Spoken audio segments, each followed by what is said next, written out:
This is a video analysis of Metroid Prime and will contain major spoilers. If you haven't played it yet, you should seriously consider doing so before watching this video. Nintendo means many different things to many different people. For people who know nothing about video games, Nintendo is Mario. For people who know basically nothing about video games, Nintendo is The Legend of Zelda. Past this point, they're generally either praised or ridiculed, with little middle ground. Personally, I feel as though they've declined in the same way as video games in general, but they're so significant a company I can't honestly say if they're cause rather than effect. For me, Nintendo is Pikmin, F-Zero, and most significantly, Metroid. Metroid is perhaps the only series in history where the jump from 2D to 3D was preceded and followed with games that are by all accounts so close to perfection that it'd be easier to just call them such rather than expand upon it needlessly as I'm doing here. Super Metroid was everything a game should be, and it's astonishing that Metroid Prime was just the same with an extra dimension's worth of depth. It's even more remarkable that the project came from a new, Western studio. Retro Studios started work in 1999 on 4 different titles. All of these titles were thrown away to focus on Metroid Prime. In the 9 months leading up to release of the game, staff were working 80 to 100-hour weeks, living out of the office and subsisting upon atomic fireballs. Prime's development was one of blood, sweat and tears, and I am beyond thankful for the efforts of all those who played a part in it. Metroid Prime was initially released for the GameCube in late 2002. It has since been re-released as part of the new Play Control series in Japan, and in the Metroid Prime Trilogy Collection, a compilation of all 3 titles for the Wii in 2009. This Trilogy Collection is now also available in the Wii U eShop. There is a major difference in input between these versions, as the new Play Control and Trilogy versions use the Wiimote to aim. Also present are several minor differences, such as faster load times, the introduction of the spring ball from Prime 3, and the absence of a few particle effects.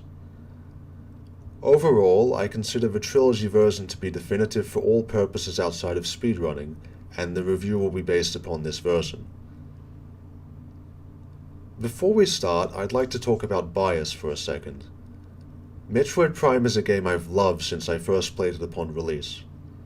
There are some elements of nostalgia and favoritism at play that'll color my opinion towards positive, especially when assessing the more subjective components of the game.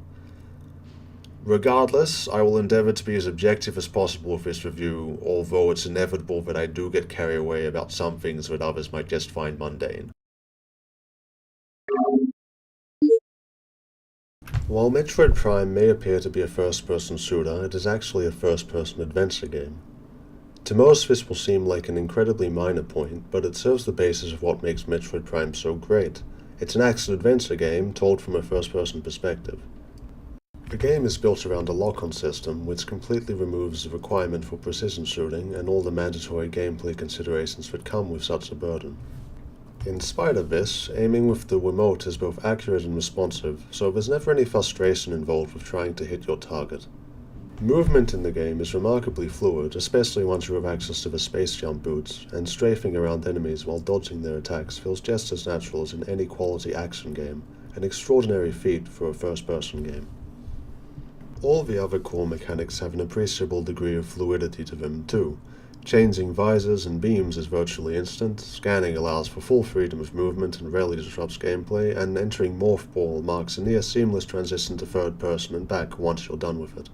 Morph Ball itself is a major part of the game, and there's a lot of time spent rolling through tunnels, up walls, and boosting around, all of which feels just as natural as the first-person gameplay. Overall, moving through the game, puzzle-solving, platforming, anything that's static and relating to the game world itself is both comfortable and engaging.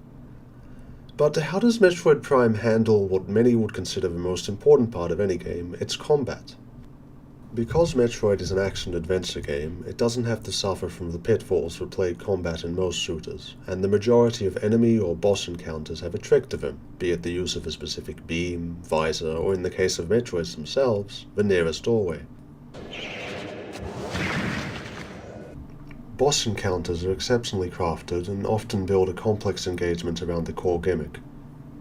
I'd like to examine two regular enemies, Flying Pirates and Chozo Ghosts, as well as two bosses, Flagra and the Amiga Pirate, for this example. Aero Troopers are a bit of a nuisance but become increasingly common as you progress through Prime. They're one of few flying enemies in the game, and while they're not truly threatening, they're very aggressive and have a tendency to dodge your shots. The easiest way to deal with them is through use of missiles, but these are of course a finite resource, so the experimental player will use free aiming and the homing properties of the wave beam to kill them without missile reserves. Later in the game, the plasma beam makes quick work with them, a satisfying reward for putting up with their nonsense for hours beforehand. Chozo Ghosts are a similar pain to deal with, trading flight for near constant invisibility and the ability to jump around the room. I'll talk about them more in the section on reward, but I'd like to make a note of them here as they're an extremely engaging enemy to fight. They're one of the more threatening enemies in the game, doing reasonable damage and having a sizable health pool, plus they lock the room they're encountered in until you can defeat them.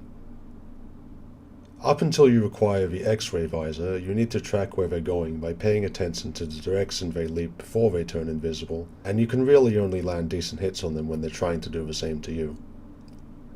Oftentimes they come in groups of 2 or 3, so the player needs to keep constant track of where they are and which way to dodge, as well as which target that they'll have the most chance of doing a decent chunk of damage to before they phase away to somewhere less advantageous. They'd be an incredibly dangerous enemy if the game was more difficult to begin with, but I'll get to that later. Flagra is fought early in the game, so the player doesn't have much in the way of equipment. Morph ball, bombs, missiles, and potentially the charge beam, as well as a few energy tanks at the most. Upon starting the fight, players will either immediately start shooting the boss, or scan it to ascertain its vulnerabilities. Flagra glows yellow when shot. This glow indicates that the shots are doing no damage due to armor or similar, but if it persists, Flagra will eventually be stunned. The player is left to figure out the monster's true vulnerability, and through either scanning or process of elimination, starts targeting the mirrors in the arena. This properly disables the boss, frees the channels at the bottom from obstruction, and allows the player to roll through with Morph Ball and bomb the slots to damage it. The fight escalates from there, eventually requiring the player to knock down all 4 mirrors simultaneously, as Flagra attempts to knock them back and impede the player's movement around the arena. Missiles are a great help here, as they immediately flip the mirrors and quickly stun the boss. Notice how this fight presents a use for all the upgrades the player has found up to this point. All the bosses in the game feature a similar exam-style format, with extra credit available for reaching deeper into your inventory to see what works best. I'd also like to point out the shockwave effect from Flagra hitting the ground, which causes you to bounce up involuntarily while in Morph Ball mode. It's such a small detail, but it really helps to emphasize the size and strength of what you're up against. The Amiga Pirate is fought much later in the game, where the player has access to all but one major power-up required to ultimately complete it, and this fight places a major emphasis on items found around the Phase and Mines area, and a minor emphasis on the rest. The Amiga Pirate begins the fight with 4 segments of armor, which are best targeted through use of the recently acquired plasma beam. Once these are destroyed, it goes invisible to regenerate and summons a handful of beam troopers to distract you, requiring the use of all 4 beams to destroy. You need to switch to the X-ray visor to see the boss while it's healing and properly damage it, at which point the cycle repeats.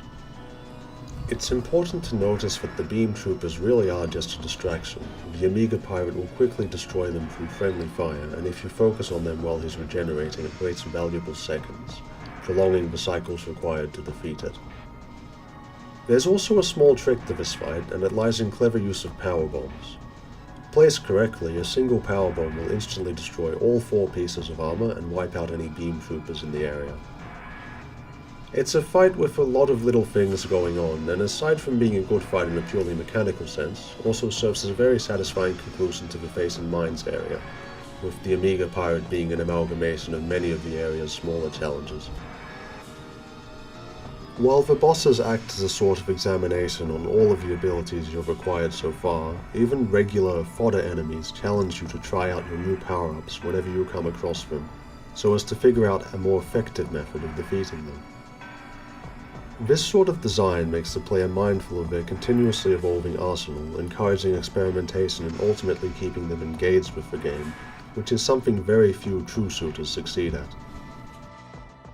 Despite sound mechanics, it's important to realize that those alone do not make this game a masterpiece.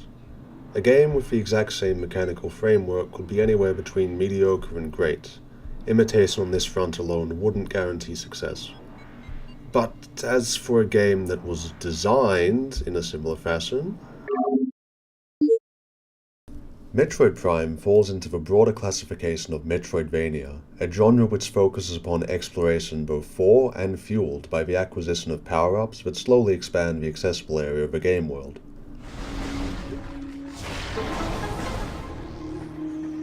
This cycle continues until the player has exhausted their equipment progression and is then tasked to utilize their full arsenal to complete the remainder of the game. This exploration, growth, exploration loop is at the core of any Metroidvania, and is, at least in my opinion, the single strongest system to build a game around. Mandatory upgrades allow the player to search out additional optional upgrades, which make it easier for them to explore and find future mandatory upgrades, with the world designed in such a way that whenever the player needs to revisit an area, they can use the new upgrades they've acquired to search for optional upgrades on the way to the next mandatory one. This evolution of systems manages to keep things both fresh and engaging, and makes the player conscious of the environment so as to return to solve puzzles that were previously impossible once they progress further into the game. The game world in Metroid Prime is split into 6 interconnected areas: Talon Overworld, Chozo Ruins, Magmore Caverns, Phendrana Drifts, the Crashed Frigate, and Phazon Mines, as well as 2 bumper areas, being Frigate Orpheon, which serves as the game's tutorial, and the Impact Crater, serving as the game's finale. This gives a grand total of 8 distinct environments, each with its own themes and merits, and I'm going to be covering each one of them in the remainder of this section. The starting segment of Metroid Prime is an experience isolated from the rest of the game, and this brief exercise in linearity provides a perfect environment to teach the player, both explicitly and implicitly, about how to conduct themselves once they're left to explore in the more open atmosphere of Talon 4. I think that Frigate Orpheon as a whole is wonderfully realized. It's a very cool parallel to the start of Super Metroid for returning fans of the series, and does an excellent job in explaining all the core concepts of the game. It even gives you access to some future upgrades that are taken away from you before you start your adventure on Talon 4, so as to keep future tutorials to an absolute minimum. Before I tackle the interconnected areas, let me point out that the progression in Metroid Prime is linear and intentional. Although most of the areas interlink and feature shortcuts and routes between them, gear progression forces the player to progress in a specific order. Whether this is good or not is up to personal opinion. Personally, I think it's a good idea, but because of this, each area represents a general level of difficulty, and the game features a coherent difficulty curve. Obviously, this is something that's absent in the vast majority of open-world titles, something to be commended, in my opinion. I'll talk about this in more depth within the segment on difficulty, but it's worth acknowledging while we're here. Talon Overworld is the first area in the game, and serves as a generally straightforward and welcoming location that eases the player into the game's philosophy. There's 3 paths the player can take out of a landing site, and although only one leads to progress, the dead ends are both points of interest. The first of the 2 is the Artifact Temple, which clues you into their locations and might even help you collect a few before the treasure hunt at the end of the game. The other dead end leads to a gap big enough to roll through, presenting a possible path once the Morph Ball is acquired, although in reality this is another dead end until much later into the game. You spend very little time here the first time you visit, but since the area acts as a sort of connective web that links to many other areas of the game, you come back through quite a number of times, and these return visits act to give the area a large sense of scale and make it feel very organic. Chozo Ruins is the second area in the game, and the first to present the player with clear objectives. Progression is blocked until you can blow open a door with missiles, so you'll have to find some missiles. progression is then blocked until you can roll under a tree with Morph Ball, so you will have to find Morph Ball. The first journey through this area has a very linear structure, even ending with a major boss fight, and this is important to establish a baseline of equipment for the player to further explore with, without allowing them to get too lost or frustrated with various blockades. You're required to return to Chozo Ruins at various points throughout the game to collect the Ice Beam as well as a number of artifacts, and observant players will make a note of paths leading to both optional and mandatory future upgrades, especially the numerous Spider Ball tracks scattered throughout the area. Magmoor Caverns lacks any major objective, instead serving a similar role as webbing to that of Talon Overworld. There's just one mandatory and significant upgrade here, the Plasma Beam, and 2 artifacts. But as you progress through the game, the area opens up to grant access to a number of elevators leading to the rest of the game world. You can find passage to Chozo Ruins, Talon Overworld, both parts of Phendrana Drifts, and the Phazon Mines. Due to this, Magmoor Caverns can be seen as a hub of sorts, and you'll be passing through quite often. I think it's good then that the area is relatively hostile. You can't just zone out or you'll end up waist deep in lava. There's not really too much to say here, but I really love the scale of the room just before the Plasma Beam. It's pretty obvious that it's going to be a really important room when you first stumble into it, and revisiting it much later in the game with a nearly complete kit to collect one of the final major upgrades was something I really enjoyed. Phendrana is an absolutely beautiful area and serves as the mandatory ice level for the game. Once you've obtained the space jump boots, you can explore the area properly, and there's a lot of platforming and verticality going on to make good use of them. The pirate outpost makes up a large chunk of Phendrana and is another linear section, and although you need to walk all the way through and then all the way back, it remains engaging due to the power failure requiring the use of your new visor. On top of this, the escape Metroids provide a constant threat, and there's a boss fight immediately afterwards as well. Thardus makes for another enjoyable boss fight, and serves as a good way of teaching the player that they'll need to cycle through their visors to get the most out of them.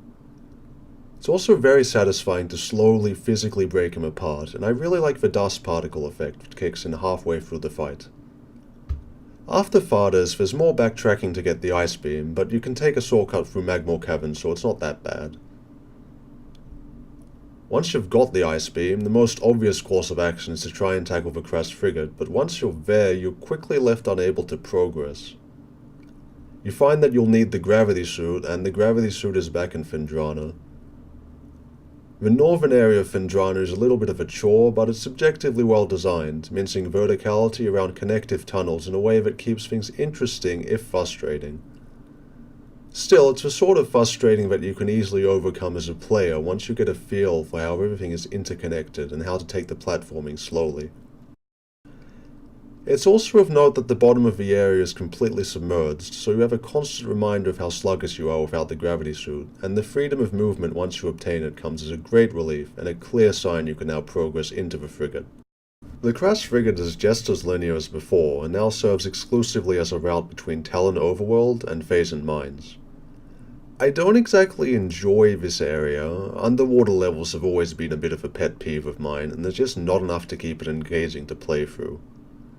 It's a nice concept, being able to revisit an area with significant changes, and normally something I'm a big fan of, and I think I can see what they're going for.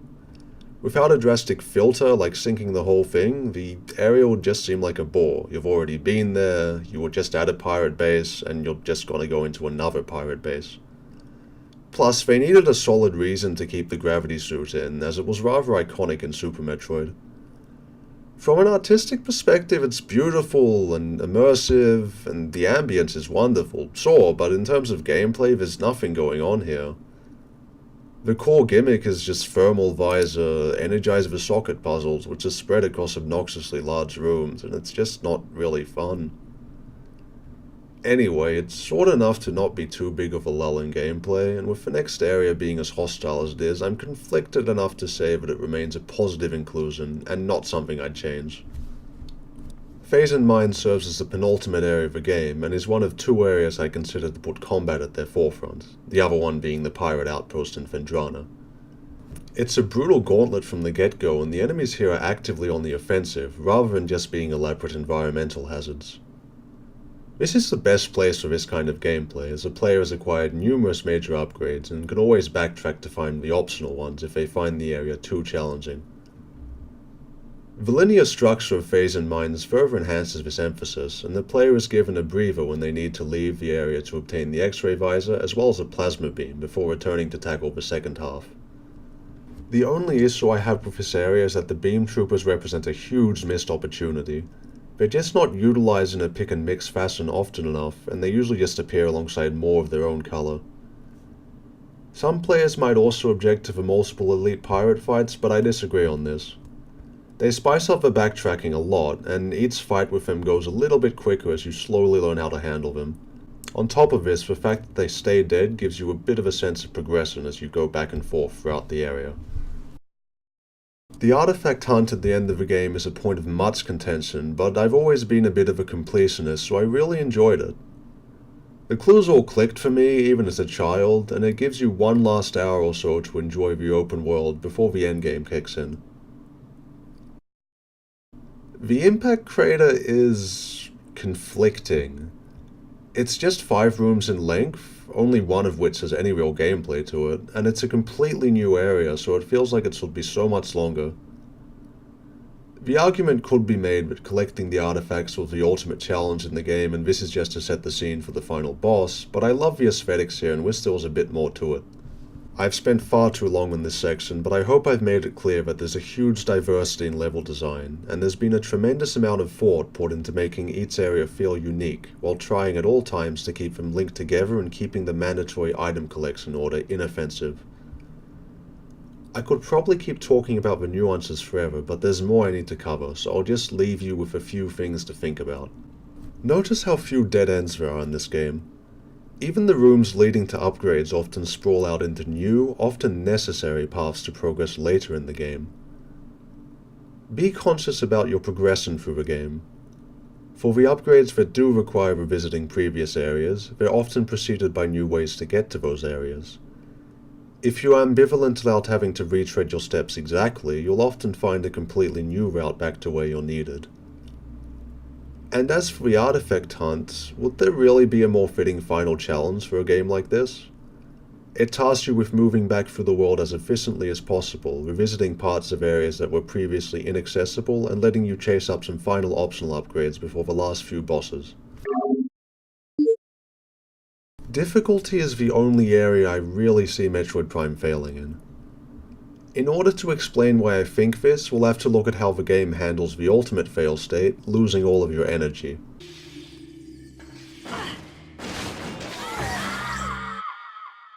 Upon death, the player is returned to the last location they saved at, erasing all progress made since then. Clearly this could cause some absolutely infuriating deaths, especially given how large Metroid Prime's world is, and the fact that the locations of save stations aren't always immediately obvious. I think that because of this, the developers were afraid to make the game punish the player with loss of energy. For the majority of puzzles which could be considered difficult, a failure on the player's part will only result in a time loss and a pittance of damage, if any at all. The times where the challenge is focused upon combat are almost universally preceded by a save station, and even if the player stumbles forward without noticing it, health and missile pickups are plentiful and scale based upon how much you're missing. Still, I don't think any of this is too damning. A first playthrough shouldn't necessarily be overwhelmingly challenging. And the challenge that's there is handled well. It slowly increases from start to finish and forms a very nice difficulty curve. Each area is more dangerous than the last, each enemy is more hostile, and each boss is a greater obstacle. The major area where Metroid Prime fails is in its hard mode, or hyper mode, for the trilogy version. This is unlocked by beating the game, so could have been an excellent opportunity to reshape the overall experience into a much more difficult one. Instead, it's just a simple numbers tweak. You do 50% less damage, and you take 50% more damage, and it just feels like a wasted opportunity. I do understand that this is the easiest way to make a game harder, and given the tremendous amount of effort put into the game, I should probably just be thankful that there's a difficulty mode at all, but it could have been so much better. I'll set a little insight as to how the enemies in Metroid Prime work. Each room calls from a layer that's used to propagate the room with objects, be they enemies, particle effects, crates, or whatever, and that's how the enemies update depending on what flags the player has triggered. Imagine if there was a separate set of layers for hard mode, each room with new enemies. Since hard mode is available only to those who have finished the game already, the game can start to challenge the player immediately. Since players have already completed the game, they already know where all the save stations are, so the developers wouldn't have to worry about them missing one. And given that they've already seen all of the enemies the game has to offer, why not get creative? I saw some footage a very long time ago of an elite pirate in the Fendrana pirate outpost, and it got me thinking how cool it would be if hard mode mixed things up to that extent. Imagine if the first room on Talon 4 threw a drone at you, or the plated beetle fight threw in some war wasps. What if you encountered beam troopers alongside Chozo ghosts? And you could throw invisible bombers everywhere to just make things a lot more interesting. I'd love to see some sort of Master Quest mode for the Prime games in the Trilogy release, where items were collected in a different order and enemy spawns were radically different, but perhaps I expect too much. Again, this is only the weakest area to me because it represents what I see as a huge missed opportunity, and in comparison to many other games, Metroid Prime still does a good job as far as difficulty is concerned. Like any other Metroidvania, Metroid Prime is a game structured around piecemeal rewards. Many of these are optional, missile expansions, energy tanks, beam combos, and so on, but the necessary upgrades always manage to feel worth the effort and of significance to the player. Mandatory upgrades can be split into two categories: those which mainly increase combat capabilities, and those that mainly increase exploration capabilities. In almost every case there's some crossover between the two, and the items that allow for more exploration let you find missile and energy expansions which increase your combat capabilities anyway. As an example, power bombs are a potent weapon but are also required to gain access to the Ice Spreader beam combo and several mission expansions. On the other hand, the X-ray visor is used mainly for exploration, but is vital to defeat a few bosses and makes combating invisible enemies a lot easier too. There are almost no useless upgrades in the game, with the flamethrower beam combo being the sole exception, and every item you find feels incredibly rewarding because of this. There's also a lot to be said about just how impactful the combat is in this game. So much work has been put into making enemies so that they're actually taking damage, especially for humanoid ones such as the many varieties of Space Pirate. This is something that even to this day many games fall flat on, and it's a little hard to describe what I mean with words alone, so here's a few clips to illustrate my point.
As I mentioned earlier, progression through the game slowly builds the player's arsenal and provides them with new ways to tackle old enemies.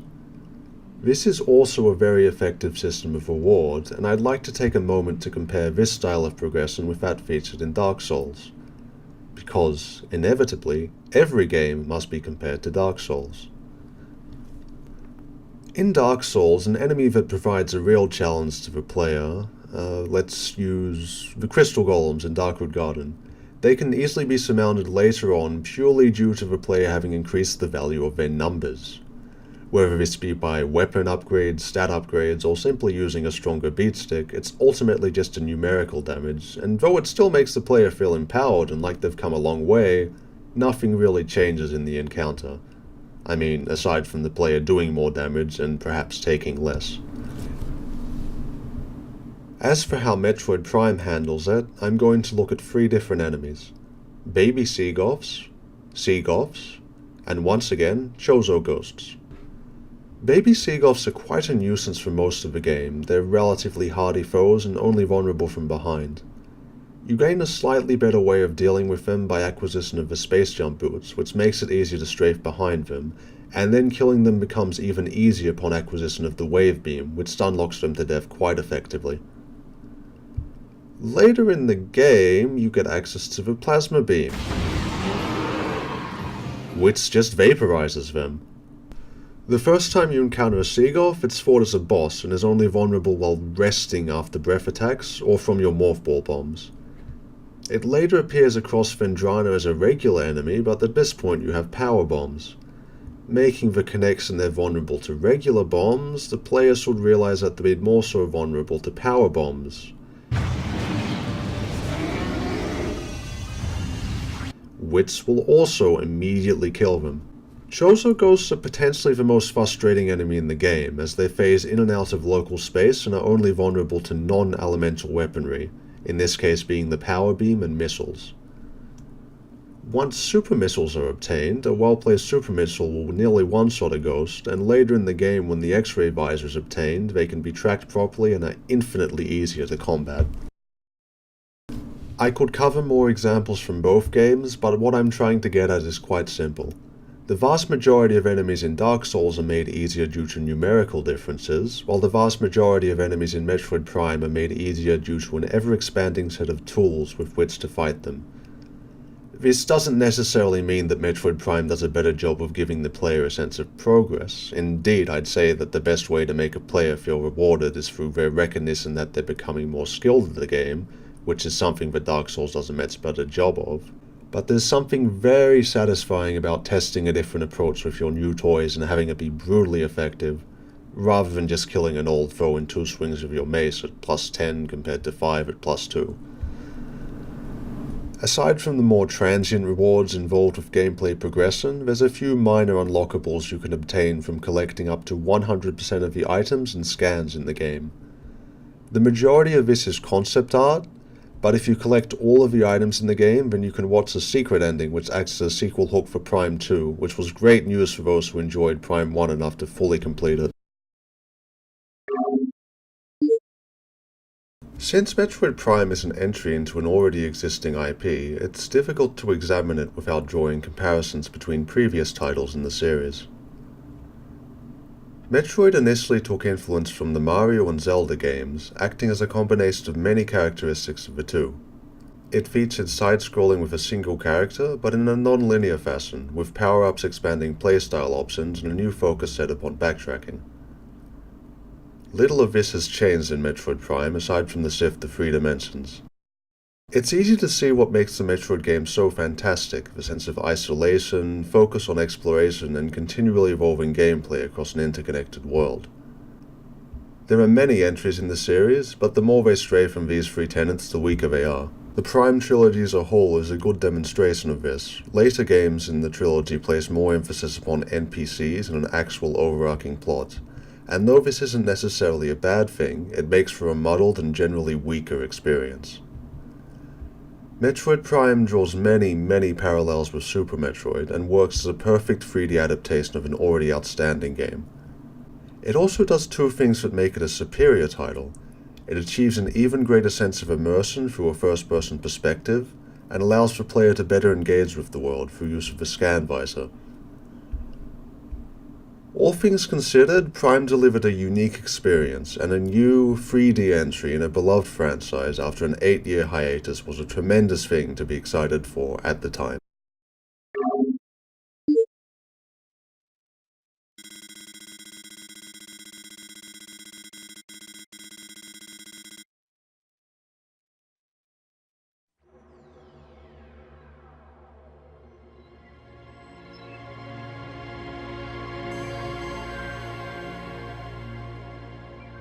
The cosmos. In the vast universe, the history of humanity is but a flash of light from a lone star. The life of a single person should be lost in space and time. But among the stars, there is one light that burns brighter than all others. The light of Samus Aran. Her battles extend beyond her life and etch themselves into history. Here, another chapter of that history will be written.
Metroid Prime is the definitive Metroid experience.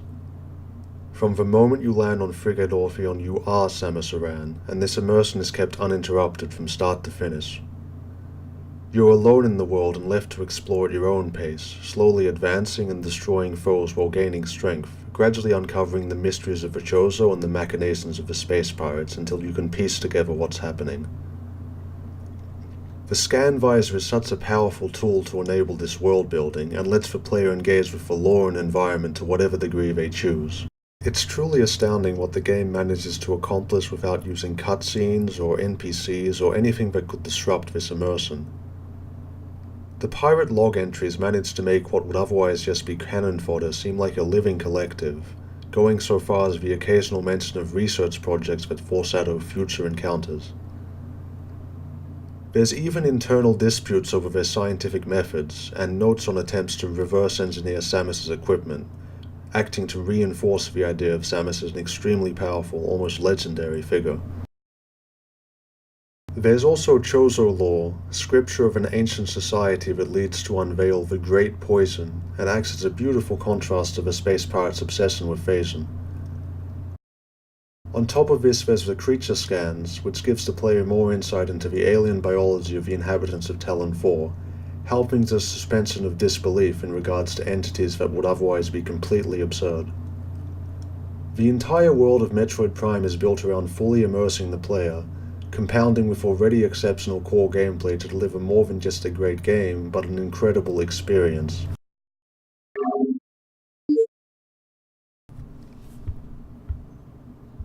Metroid Prime was undeniably one of the best looking games ever made at the time of its release, and still manages to look outstanding 15 years later. This is thanks in part to its stylized, semi-realistic art direction, and the way in which the game was designed. Because of the way Prime is structured, only 2 or 3 rooms have to be loaded at once. This lessens the computational strain and frees up memory, allowing each area generous polygon counts and numerous unique assets. Retro has taken full advantage of these amenities. Almost every room in the game feels like a carefully crafted display box, one distinct segment of many that fit together to form a single, cohesive whole.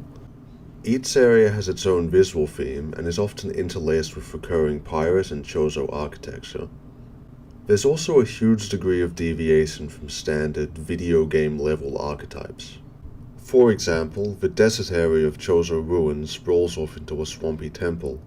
The ice level of Vendrana Drifts has a sunny area that feels as though it's constantly melting and reforming, and the industrial level of Phazon Mines has the player bounding across gigantic Phazon mushrooms in the deeper sections. Each of these areas is dressed up with its own set of environmental effects for further emphasis, and reused enemies are given more suitable forms, as seen with the Ice Beetles and Aqua Drones. The audio design also plays a vital role in giving these areas their character, so I'll talk about that in more detail in the next section and instead move on to talking about the area of visual design Metroid Prime is truly unmatched in, that of attention to detail.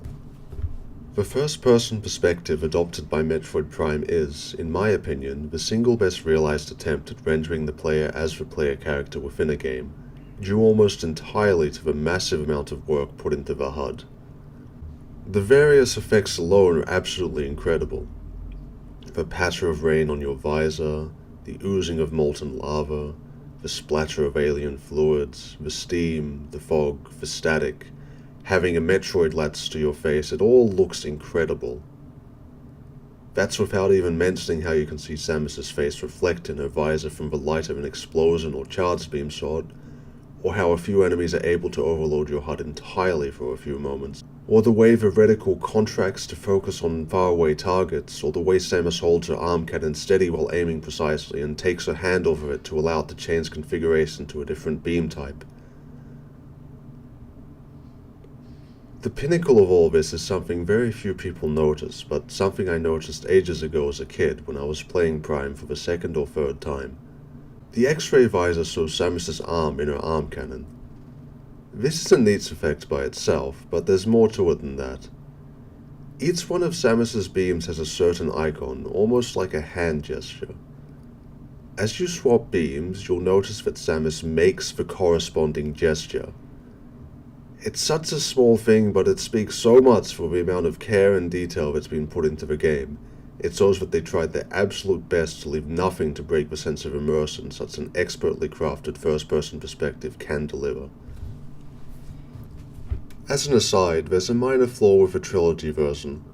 The arm cannon no longer has its associated special effects for charge shots, including the heat haze given off after rapid-fire power beam shots. Though terribly unfortunate from an aesthetic point of view, it ultimately changes little. Still, I'll miss the Ice Beam freeze-over effect forever. One more thing before we move on to the next section. While I was replaying the game, I noticed something in Phazon Mines. There are two smaller elevators within the area, and if you look out the window on both of them, you'll notice that you're right underneath the artifact temple and near the impact crater. If you then take a look at the map, you'll see that it makes perfect sense geographically too. This sense of area permanence is something I absolutely adored in Dark Souls, and I'm not at all surprised that Retro did the exact same years prior with Metroid Prime. As with everything else, Metroid Prime features some truly masterful sound design. To better demonstrate this, I'm going to stop talking for a few minutes and just let some clips play out. Keep your ears open for a moment and listen to what's going on.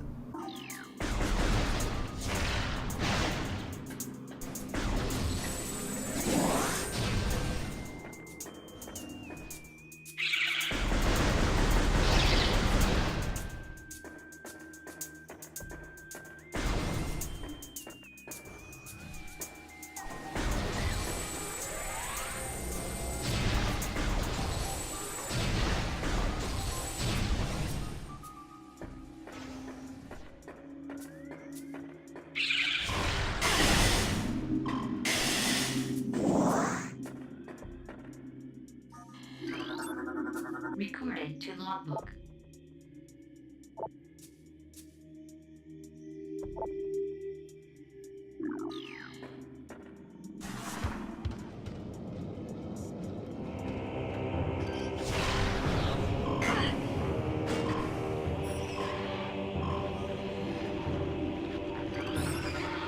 Recorded Recorded to logbook.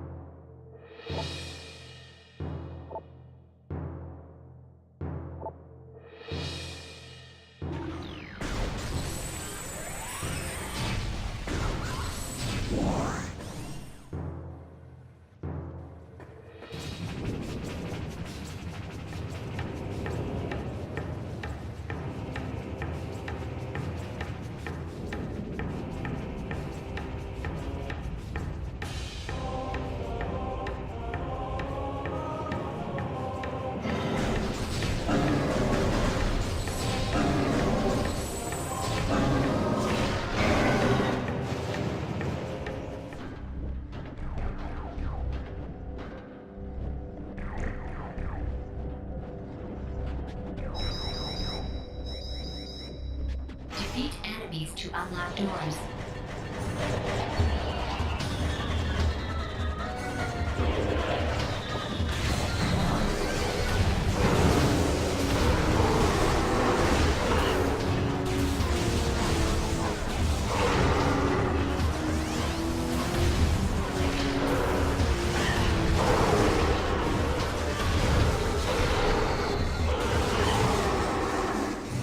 Doors unlocked.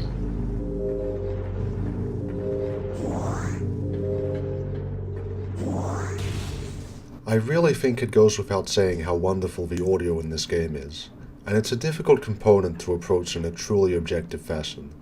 So I'll instead talk about how it acts to greatly enhance the other aspects of Metroid Prime. First of all, we have the music, an entirely synthetic soundtrack that's thematically perfect and fits the game flawlessly. The soundtrack can be split into ambient tracks and combat tracks. I can't say for sure if it's because of the sheer amount of time that I've spent with this game, but the ambience associated with each area is the perfect auditory expression of what the other area is, in terms of level and visual design. The Talon overworld theme is invocative of the start of a great adventure and alludes to the Brinstar theme of Super Metroid.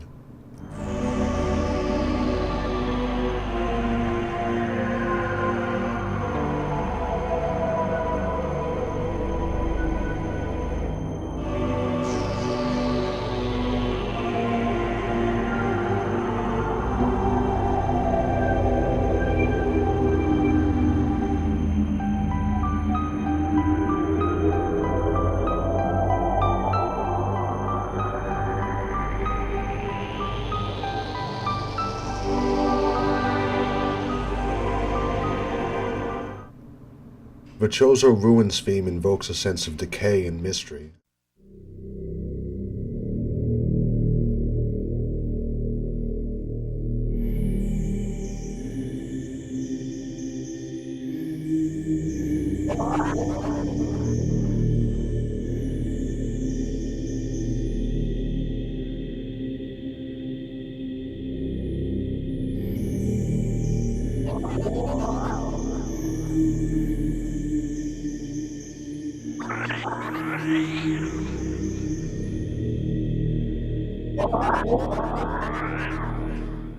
Magmore Caverns is an outstanding remix of the Norfair theme from Super Metroid, and is powerful, ominous, and exactly as overwhelming as you'd expect from the track backing an expansive lava cave.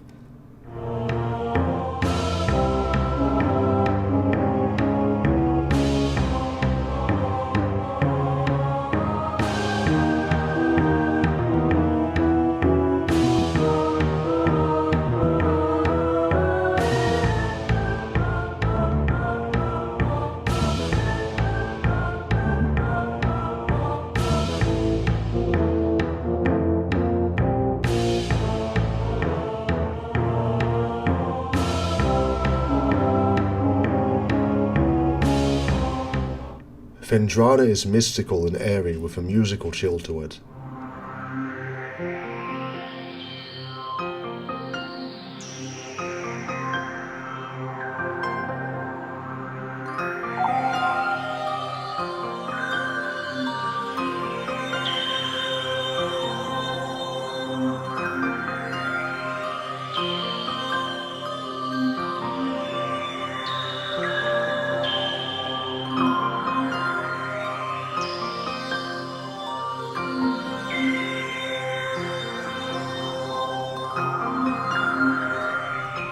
The ambience for the crashed frigate is easily the most relaxed track in the game, and suits the dreary underwater area perfectly.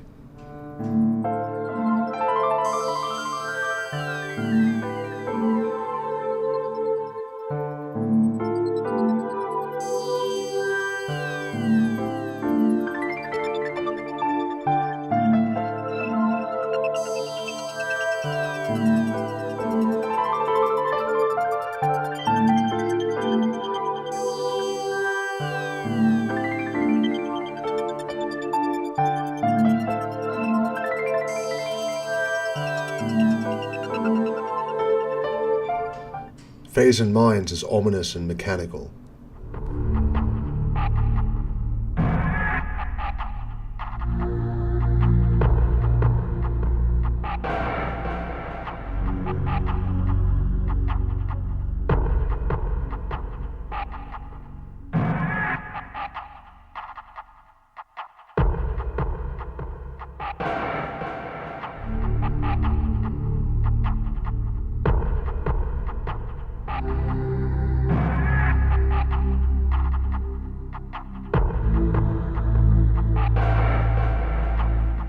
You get the picture. Music in the game both enhances and is enhanced by the areas it's associated with. The two become inseparable and feed into one another. They're all composed in such a way that they never get obnoxious and you won't easily tire of them, which facilitates all the exploration and backtracking you'll be doing, and I just can't imagine the game without them. Finally, there's some subtle music dynamism at play. In Chozo Ruins, for example, the music morphs from haunting ambience to a more upbeat track after the acquisition of missiles and Morph Ball, to emphasize how the area is now much more open to the player.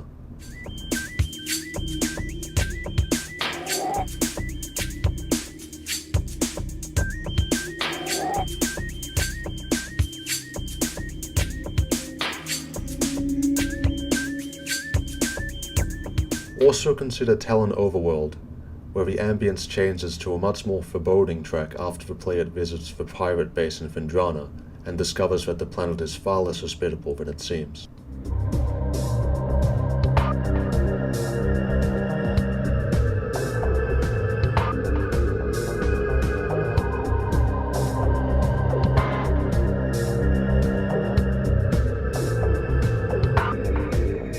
Next up are the combat tracks, which are just as important. Here, you can see it's obvious that there was a deliberate effort to make the music enrich the gameplay, due to the dichotomy in tone between these individual tracks. The ones that play during encounters with multiple enemies, such as the mini-boss theme, Chozo Ghost and Pirate themes, are high-tempo and frantic,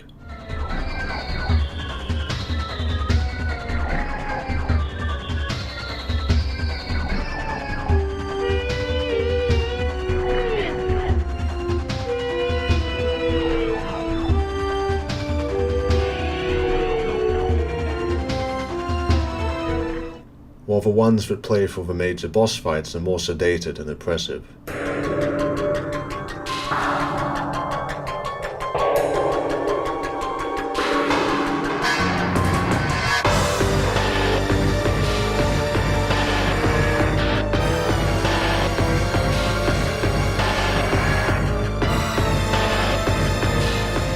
It's such a simple observation to make, but it speaks volumes for how the audio design is so interwoven with the game design.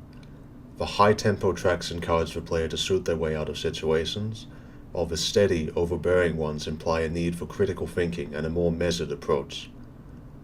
There's a clear exception to this, namely the second phase of the final boss, but as a remix of the already relaxed title theme and that of the game's finale, it's expected to be frenzied and climactic. Sound effects form the bulk of what constitutes good sound design, and it's yet another area that Metroid Prime excels in. Again, since this is a somewhat difficult category to assess with words alone, I'm going to throw out a few clips and this time give some commentary afterwards to explain why I find the sound design so effective.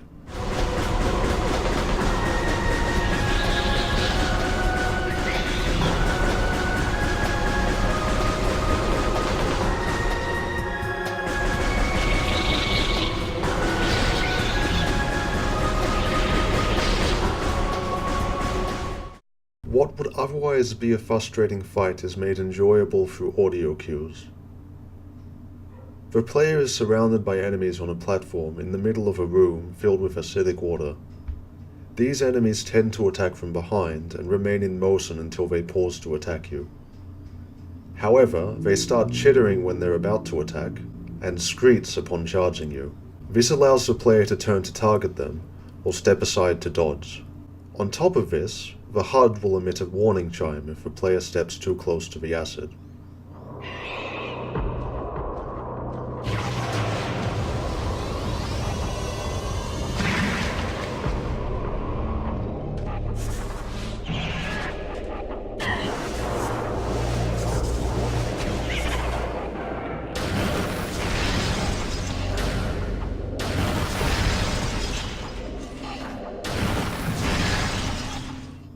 There's a huge diversity of sound effects in this clip. The explosion of a power bomb, the sound of Metroid splattering, the magnetized spider ball, the characteristic screech of us charging Metroid, the energy-draining loop, the morphing sound, the use of regular bombs, and finally, the crash of the classic Metroid-annihilating freeze-shatter combo.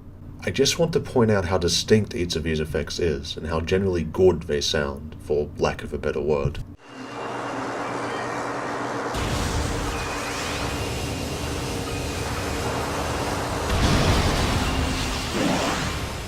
I don't really have much to say about this one, just that it ties into what I mentioned earlier about the combat being very impactful.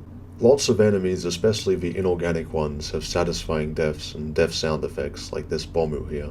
To repeat myself, I do really have a difficulty doing an objective analysis of most aspects of sound design, and I'm not sure if that's a failing on my part or just the nature of the field. All I can really safely say is that everything audio related in Metroid Prime, as with the rest of the game, is amazing. If it keeps eating at me, I might do a more in-depth video on, I don't know, the sound design of Metroid Prime at a later point in time. Metroid Prime is a masterpiece.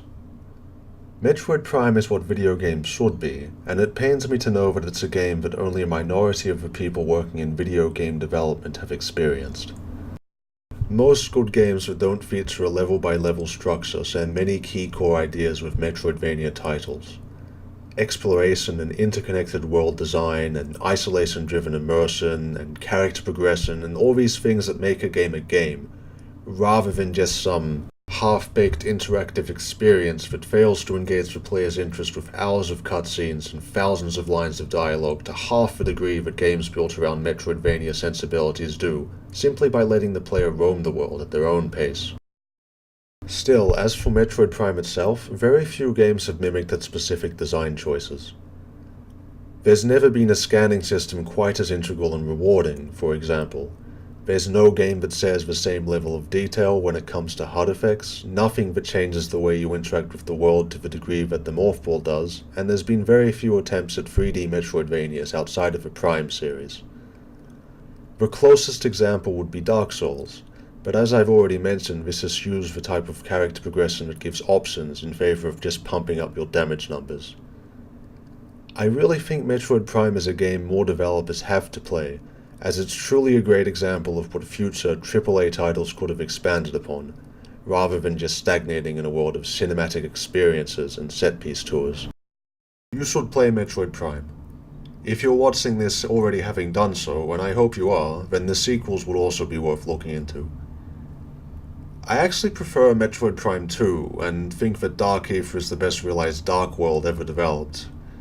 But looking at the two titles objectively, the first Prime is overall a cleaner and more accessible experience.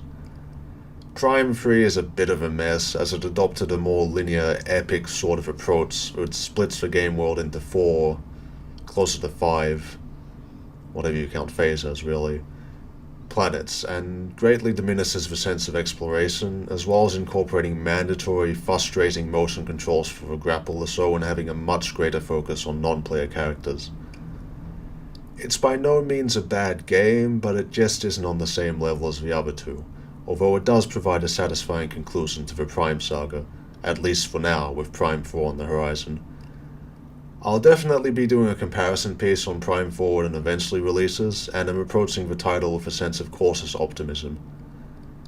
Outside of the Prime series, Super Metroid is definitely worth playing, as are the rest of the Metroid titles, and Axiom Verge, which may as well be a Metroid title.